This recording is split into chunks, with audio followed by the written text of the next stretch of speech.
ओम साई राम। मैं अनुभूति आप सभी लोगों का हार्दिक अभिनंदन करती हूँ। साई अनुभूति चैनल में अनुभवों की श्रृंखला से एक बार फिर से बहुत प्यारा और अनोखा सा अनुभव लेकर आप सभी लोगों के समक्ष उपस्थित हुई। लेकिन उससे पहले चलिए सभी लोग हाथ जोड़े और बाबा का जयकारा लगाए।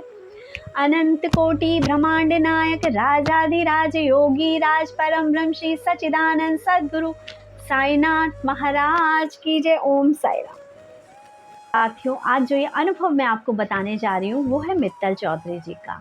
मित्तल जी बताती हैं कि दीदी, मैं 6th क्लास में पढ़ती थी और उस टाइम पर बाबा का एक सीरियल आया करता था शाम के वक्त। उस सीरियल को देखना मुझे इतना अच्छा लगता था, मैं बाबा की तरफ शायद उसी सीरियल से खींची। मैं जब वो सीरियल देखती थी तो मेरे से यदि किसी ने टीवी का रिमोट मांग लिया और अगर उसने चैनल चेंज कर दिया तो मैं बहुत गुस्सा हो जाया करती थी। जब तक मेरा सीरियल ख़त्म ना हो जाए तब तक मैं टीवी छोड़ती ही नहीं थी। ये कहती हैं दीदी, ऐसे ही 2018 में मुझे बाबा के व्रत की एक पुस्तक मिली। मैंने उस पुस्तक को देखा और बस रख दिया।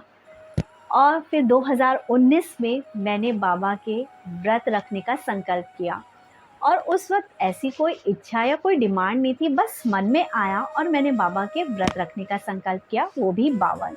ये कहती है दीदी, उन व्रतों के दौरान ही बाद में मेरी सगाई हुई और वो भी बाबा के दिन पर ही, यानी थर्सडे के दिन।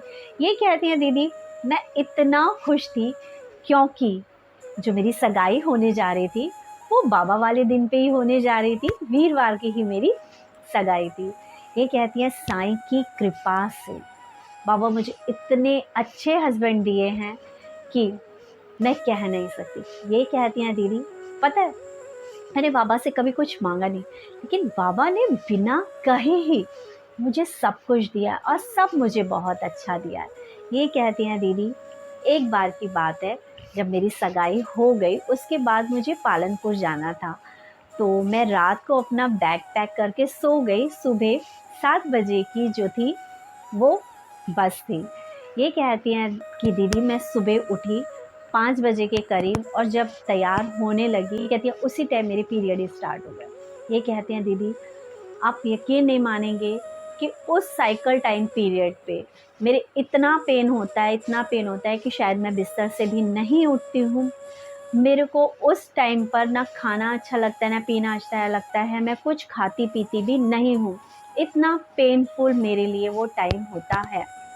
ये कहती हैं, जब मेरे साथ ऐसा हुआ तो मैंने अपने घर पे फ़ोन किया कि ये प्रॉब्लम है। ये कहती है क्योंकि मेरी प्रॉब्लम सभी लोग जानते हैं, तो मेरी मौसी ने भी मुझे कहा कि ऐसा कर, तू मत आ, बाद में आ जाना। नवरात्रों का टाइम चल रहा था वो और इन्हें घर जाना था क्योंकि इन्हें गरबा में शामिल होना था। ये कहती हैं कि मुझे बुरा लग रहा था कि मैं जा नहीं पाऊँगी। ये कहती हैं, फिर मैंने अपने बाबा को कहा कि बाबा आप मेरे साथ हो ना, मैं कोशिश करती हूँ और मैं जाती हूँ, आप मेरा ध्यान रखना। ये अपने घर में मम्मी को कहती हैं कि मम्मी नहीं, मैं कोशिश करती हूँ, मैं आती हूँ और बाबा है ना मेरे साथ, बाबा कुछ नहीं होने देंगे। ये कहती हैं कि मैं हिम्मत करके बस स्टैंड चली जाती हूँ। ये कहती है दीदी, उस दिन 7 बजे की जो बस थी वो 9 बजे आई। भीड़ इतनी हो चुकी थी कि समझ नहीं आ रहा था कि बस में भी कैसे चढ़ा जाएगा। ये कहती हैं, खैर मैं बस में चढ़ जाती हूँ और बस जो वो टाइम पीरियड था उसमें मैं बस बाबा को यही कह रही थी कि बाबा आप संभाल लेना, आपके भरोसे मैं आ गई हूँ। ये कहती हैं दीदी, करीब 1 बजे के करीब मैं पालनपुर पहुँची और वहाँ जाके मैंने उस दिन, जो कि मैं खाना ही नहीं खाती थी पूरा दिन, उस वजह से मैंने उस दिन छक के खाना खाया, बहुत अच्छे से पेट भर के खाना खाया। फिर उसके बाद शाम को तैयार होकर हम गरबा खेलने भी चले गए और रात के 12 बजे तक हम बाहर थे और बाद में वापस आए।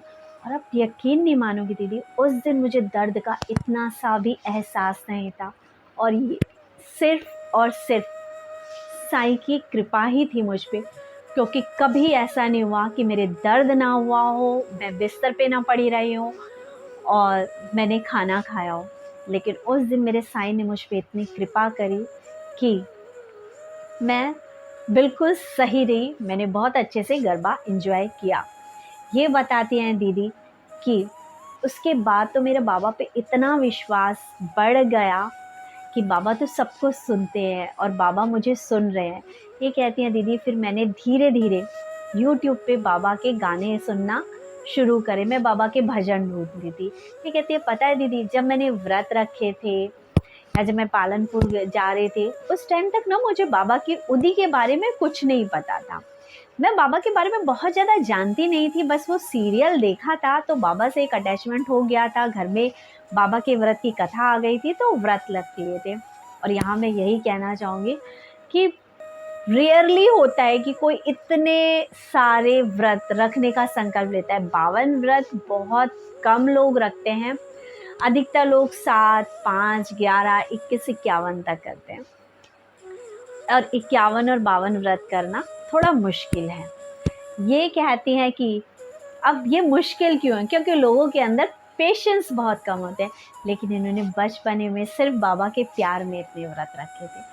तो जो ये आज कहती हैं कि बाबा तो मेरे सारे काम पूरे करते हैं, बाबा तो मेरी बहुत सुनते हैं, तो क्यों ना सुने। जब निश्चल होकर बाबा से बाबा को मांग लिया इन्होंने, तो बाबा तो साथ देंगे ही ना। ये कहती हैं दीदी, इसी तरह मैं फिर बहुत ज़्यादा बाबा के बारे में जानने लगी और ऐसे ही एक दिन आपका चैनल के संपर्क में आए। फिर तो मैंने आपकी हर वीडियो देख डाली, हर वीडियो में ढूंढ के देखती थी कि अब बाबा के बारे में, और बाबा के साथ और अटैचमेंट बढ़ गया। उसके बाद मैं और चैनल से जुड़ी और चैनल पे बाबा के बारे में जो भी बताया जाता था मैं सुनने लगी।